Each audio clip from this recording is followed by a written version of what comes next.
তো hello guys, welcome back to আমার channel SD Sourav blog. তোমরা কেমন আছো? আশা করি মা কল্যাণেশ্বরীর আশীর্বাদে তোমরা ভালো আছো। তো আজকে একটা ব্লগ করলাম, তো ব্লগটা কেমন হয় তো তোমরা দেখো। আজকের ব্লগটা হবে পিঠে। তো এটা আমার মা কী পিঠে বানাচ্ছে আশা করি অনেকেই বুঝতে পারছো, তাও আমি বলে দিচ্ছি, এটা হলো পুলি পিঠে। তো এই পুলি পিঠেটা আমার মা কী করে বানাচ্ছে তো সেই ভিডিওটা তোমাদের আমি দেখাচ্ছি। তো তোমরা এখন থেকে ভিডিওটা স্কিপ না করে দেখতে থাকো। আর তার মধ্যে আমার খুব শরীর খারাপ, ঠান্ডা লেগেছে, জ্বর। তো ভিডিওটা আমি করে রেখেছি অনেক দিন আগে, কিন্তু ছাড়ার সময়ই পাচ্ছি না।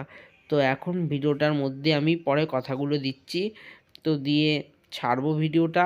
তো তোমাদের ভালো লাগছে অবশ্যই চ্যানেলটা সাবস্ক্রাইব করো, শেয়ার করো, কমেন্ট করতে ভুলো না কিন্তু। তো দেখো, নারকেলগুলোকে আমার মা ভালো করে গুড় দিয়ে কড়াইয়ের মধ্যে, মানে নারকেলের ছেই বলে এগুলোকে, সেটা করে নিয়েছে। নিয়ে এখন এই যে চালের গুঁড়োটা ভালো করে গরম জল দিয়ে মেখে তারপরে এই যে গোল গোল করে নিয়ে এইভাবে পুলি পিঠে বানাচ্ছে। তো দেখো আমার মা কী সুন্দর ডিজাইন করছে।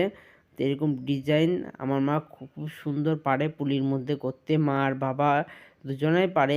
তো আমার বাবা আরও ভালো ডিজাইন করতে পারে পুলির মধ্যে। তো দেখো তোমরা, তো পুলি পিঠেটা কে কে ভালোবাসো অবশ্যই কমেন্ট করো। তো পুলি পিঠে আমি খুব একটা বেশি ভালোবাসি না, তবু বছরের বছরের প্রথম জিনিসটা খুবই ভালো লাগে।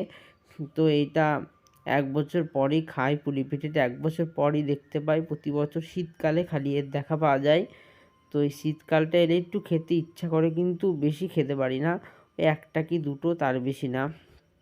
তো দেখো এইভাবে বানাচ্ছে, যারা পারো না অবশ্যই এইভাবে বানিয়ে নিও।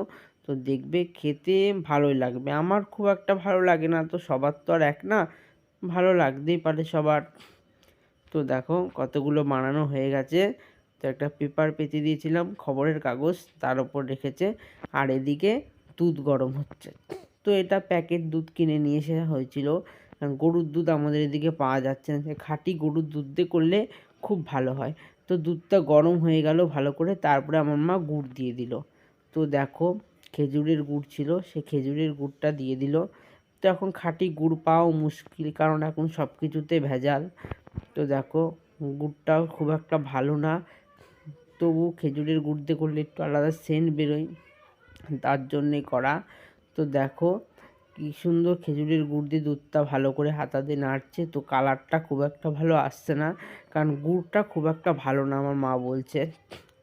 তো দেখো এবার গুড়টা গলিনি ভালো করে, এই জন্য হাতা দিয়ে ঘুটে দিচ্ছি। আর এদিকে আমি এই শীতের মধ্যে ঠান্ডার মধ্যে ভিডিওটা তোমাদের সাথে করছি। দেখো টুপি পরে নিয়েছি, তাই তোমাদের একটু দেখালাম, যে একটু দেখিয়ে দিই সবাইকে আমি কেমন শীতের মধ্যে আমি কাঁপছি। তো আমার ভালো লাগছে না এত ঠান্ডা, কিন্তু তাও তোমাদের সাথে ভিডিওটা শেয়ার করব বলে আমি করছি। তো দেখো এত কষ্ট করে করছি, তোমরা কিন্তু অবশ্যই একটা লাইক অন্তত করো, আর চ্যানেল সাবস্ক্রাইব কিন্তু অবশ্যই করো। তো দেখো আম্মা বানাচ্ছে। তো দেখো ভালো করে দুধটা গরম হয়ে গেল, গুড়ের সাথে জাল দেওয়া হয়ে গেল। এবার পুলিগুলো করা ছিল সব, দেখো কত পুলি, সেই পুলিগুলোকে ওর মধ্যে দিয়ে দিচ্ছে, দিয়ে একটু ফোটাতে হবে।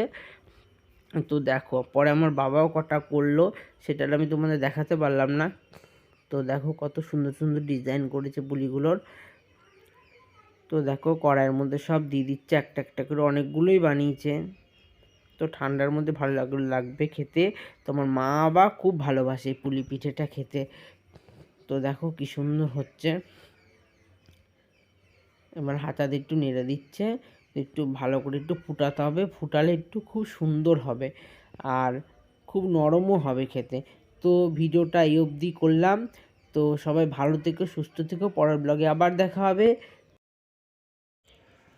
তো দেখো পিঠে তো হয়ে গেল, এবার নামিয়ে নিতে হবে। তো যত ফুটাবা তত একটু গাঢ় গাঢ় হলে খেতে স্বাদ হবে। তো ভিডিওটা এই অবধি রাখলাম।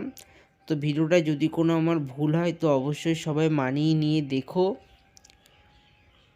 আর এইভাবে পুলি পিঠে খেয়ে দেখো, অবশ্যই ভালো লাগবে। তো সবাই ভালো থেকো, সুস্থ থেকো, জয় মা।